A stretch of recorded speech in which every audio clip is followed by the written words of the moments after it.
Se noi andiamo fuori dal nord-est, tutto si impapocchia perché dobbiamo discutere con persone che usano le stesse parole, ma quelle parole non hanno il medesimo significato. Autonomia nel DNA del Nord-Est, è laconico il professor Mario Bertolissi e sembrano dargli ragione le immagini del corteo che a Napoli ha contestato la riforma definita Spacca Italia.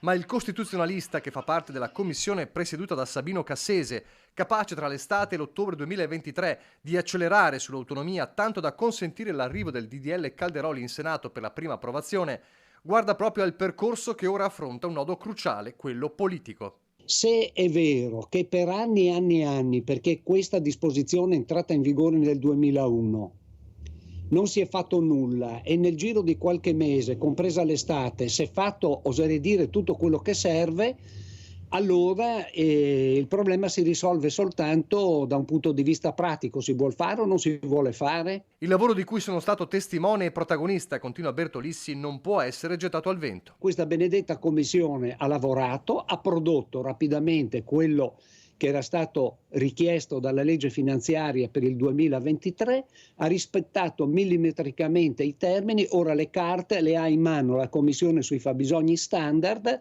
e anche la cabina di regia che è formata, diciamo così, dal personale politico, specie dai ministri. Legge quadro in Senato con il rischio, vista la mobilitazione nazionale, di arenarsi. Lì siamo sempre sul dialogo sui massimi sistemi, quindi discorso sul sesso degli angeli, se siano tutti maschi, se ci siano anche femmine, via di questo passo. Basta volere, aver voglia di lavorare, si fa.